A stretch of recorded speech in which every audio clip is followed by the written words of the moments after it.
were convinced that last night about 6 o'clock local time, the world was going to come to an end. Just because it hasn't doesn't mean that it's not nearby. Because my appearing today at Yale University is surely one of the four horsemen of the apocalypse. But listen, today is your day. Please do not turn off your electronic devices. Leave your iPhones, your iPads, your sidekicks, your droids, your Blackberries powered up, recording, photographing, texting out all that emerges from this stage over the next few minutes. By the way, I'm sporting the hat. It ain't coming off.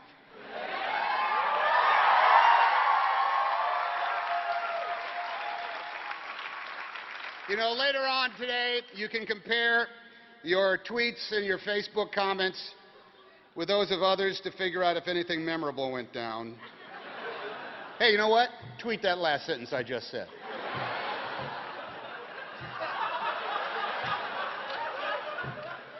It'll give you something to do. Give you something to do and let your friends know where you are today. Okay, take this speech and set it to music and maybe insert some crazy kooky graphics. Star in that video yourself, post it on the web, and if it becomes a viral sensation, you'll be equal to any cat playing with a paper bag. Any set of twin toddlers talking gibberish to each other. As popular as that cute girl that sings about Fridays. Hey, you could be the next Sam Sui.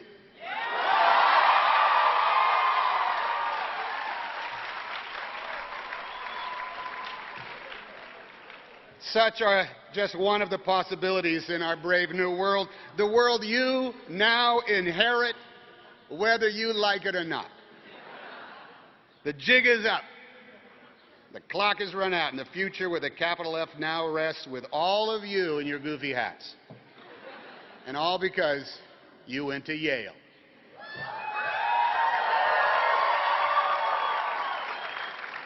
You are now the anointed, the charge holders, the best and the brightest. Each of you a shining hope for our nation and the world. You are the new wizards who can finally make sense of all the delta vectors and square roots and divided bys in the theorem that we call the human race. The generations before you came of age took on the job. Now it's your turn. Welcome. You know, I once had a friend who had a rich uncle who promised to pay for his college as long as my friend wished to stay in school. You should stay in school as long as you can, the rich uncle said, because when you get out of college, you got to work every day for the rest of your life.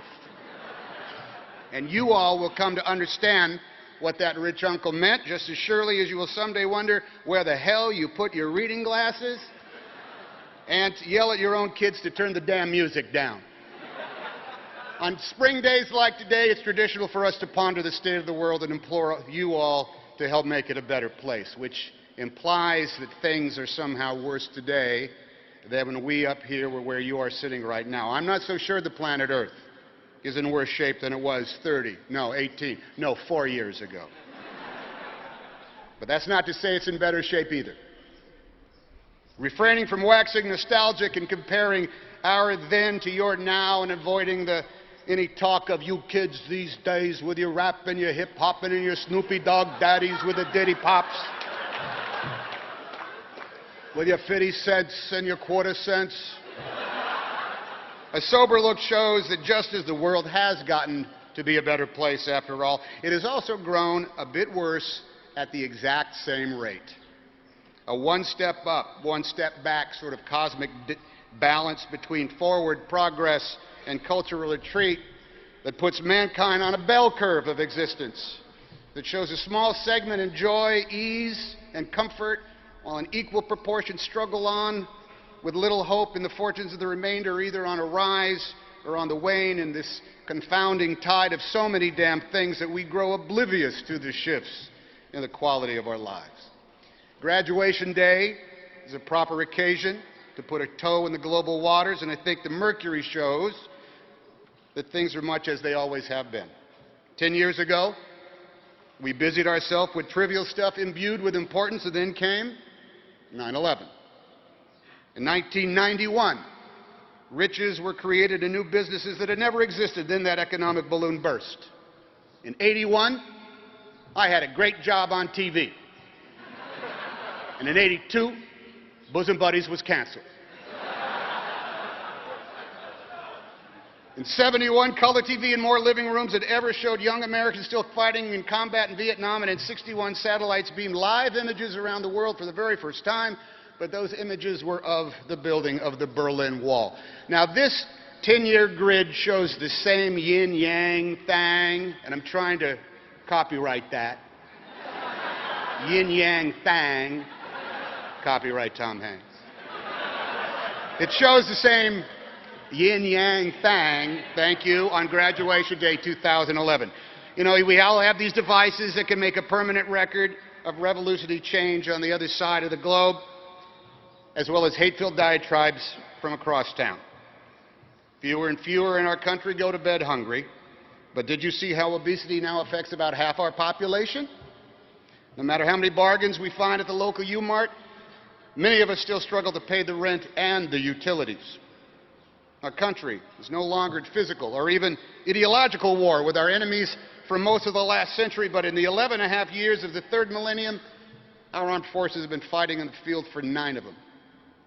Purchasing intellectual property and the work of artists we admire is as simple as clicking a mouse and paying less than a few bucks, which means you may find that there is no guarantee in making a living at your chosen discipline.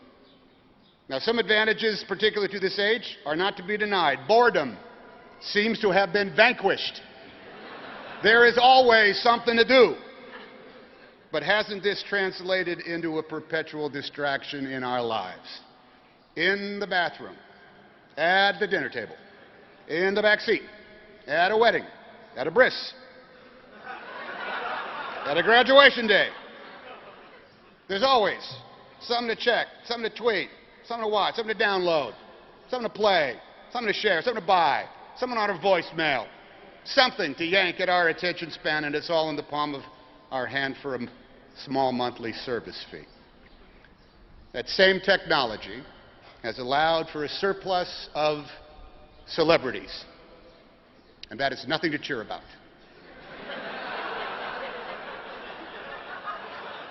Anyone, although that's Sam Suey, he rocks.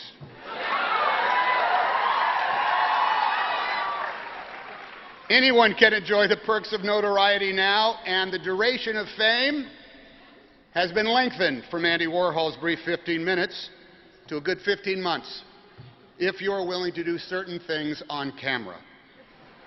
Though Orwellian language is often the vocabulary of official newspeak, his boogeyman that was the all-seeing Big Brother has never emerged, unless you live in North Korea, or run a red light in Beverly Hills, or shop online, or have done something stupid in the wrong place at the wrong time in front of someone with a camera in their cell phone, and that is everybody.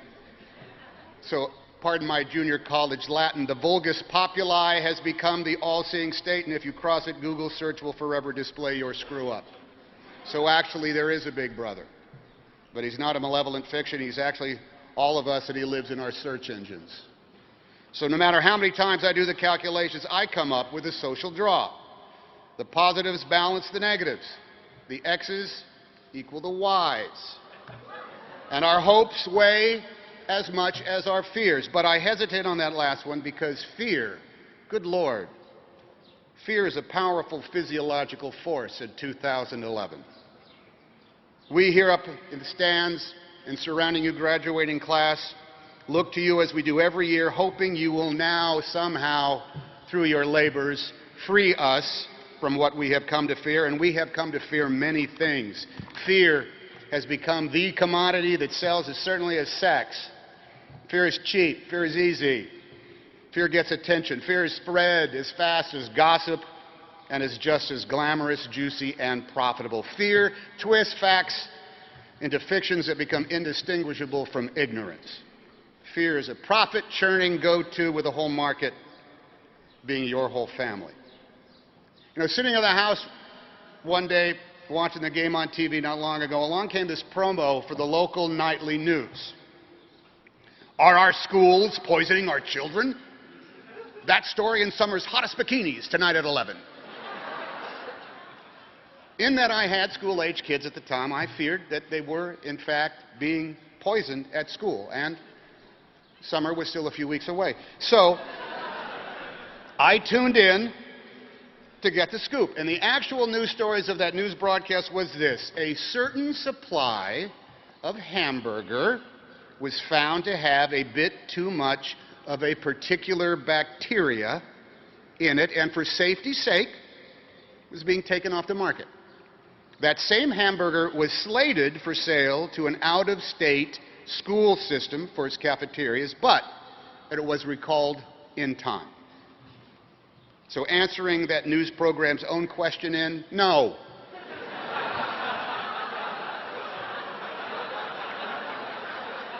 Our schools were not poisoning our children. But yes, that summer there would be some very hot bikinis at the beach. Now, the early American naval commander John Paul Jones said, "If fear is cultivated, it will become stronger. If faith is cultivated, it will achieve mastery." And this is why I am a big fan of history, because observations in the American colonies over 200 years ago by a compatriot of Nathan Hale, who lived in that building right over there, translate word for word to the United States in 2011. For I take that fear to be fear in the large scale, fear itself, intimidating and constant. And I take faith to be what we hold in ourselves, our American ideal of self-determination. Fear is whispered in our ears and shouted in our faces. Faith must be fostered by the man or woman you see every day in the mirror. The former forever snaps at our heels and our synapses and delays our course. The latter can spur our boot heels to be wandering, stimulate our creativity, and drive us forward. Fear or faith, which will be our master?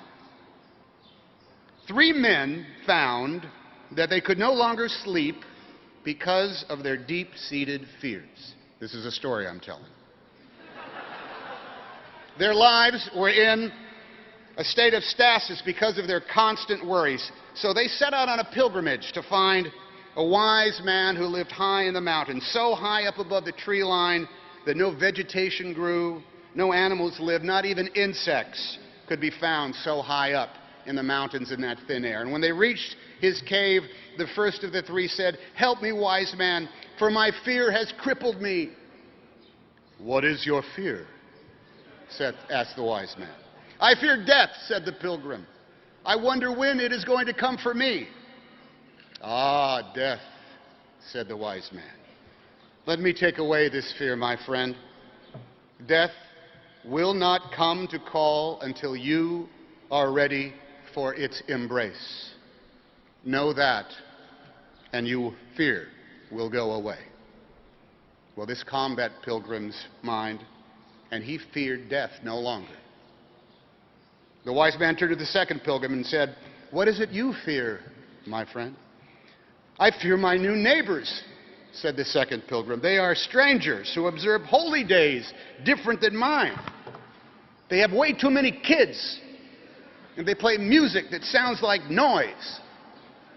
"Ah, strangers," said the wise man. "I will take away this fear, my friend. Return to your home and make a cake for your new neighbors. Bring toys to their children. Join them in their songs and learn their ways. And you will become familiar with these neighbors and your fear will go away. Well, the second man saw the wisdom in these simple instructions and knew he would no longer fear the family who were his neighbors. There in the cave, so high in the mountains that nothing could live, the wise man turned to the last pilgrim and asked of his fear. "O wise man, I fear spiders. When I try to sleep at night, I imagine spiders dropping from the ceiling and crawling upon my flesh, and I cannot rest." "Ah, spiders," said the wise man. "No shit, why do you think I live way up here?"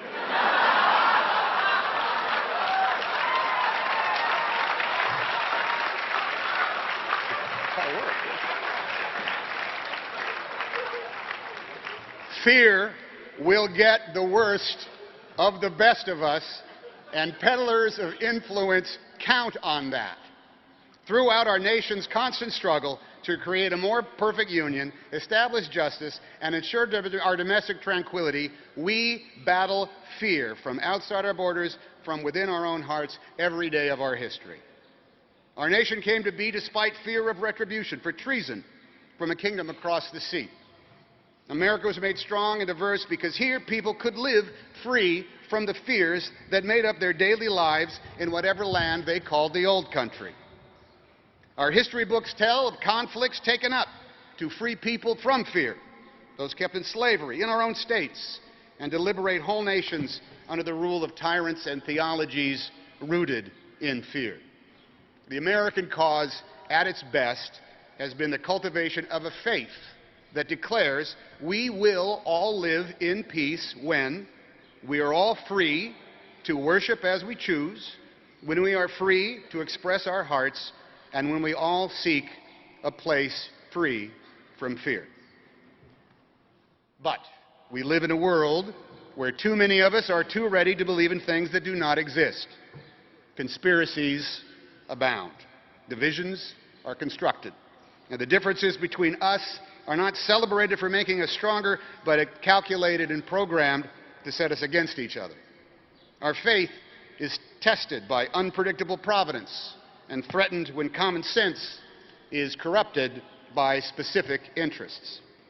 Speaking from 54 years of experience, the work towards a more perfect union is a never-ending concern that involves each and every one of us. Evidence that our nation is becoming a better place is everywhere. But each new day, fear is, as the Jersey poet said, lurking in the darkness on the edge of town. Your rising from bed every morning will give fear its chance to grow stronger, just as it will afford faith its chance to blossom. You will make the choice to react to one or create the other. And because you are smart enough to earn your place on this college day at Yale University, you will sense the moment and you will know what to do. In the meantime, ponder this front in the struggle against ceaseless fear and its ceaseless flow. In the coming months and years, veterans of wars in Iraq and Afghanistan will finally come home for good. After so many tours,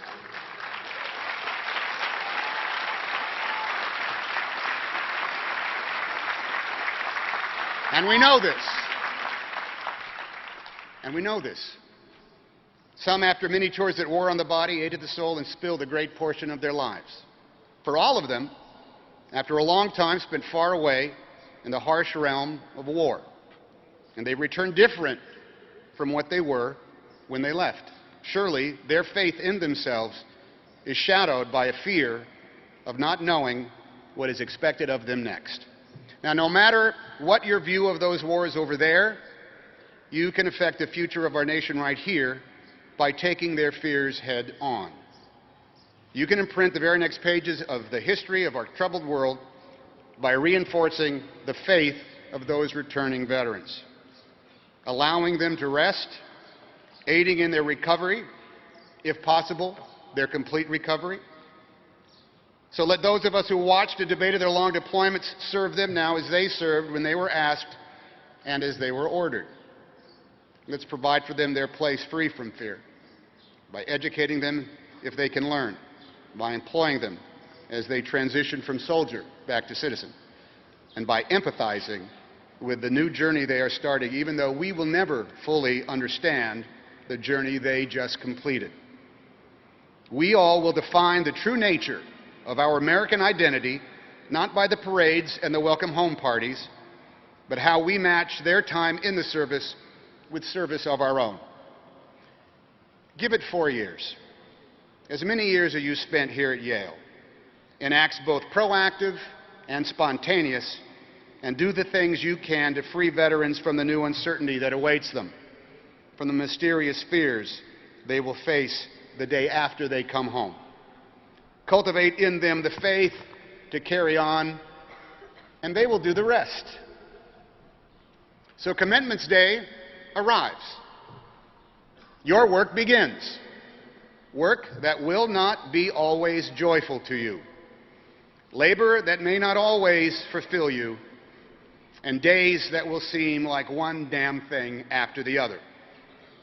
It's true, you will now work every day for the rest of your lives. That full-time job, your career as human beings and as Americans and as graduates of Yale, is to stand on the fulcrum between fear and faith. Fear at your back, faith in front of you. Which way will you lean? Which way will you move? Move forward. Move ever forward. And tweet out a picture of the results. It may make you as famous as Sam Sui. Thank you.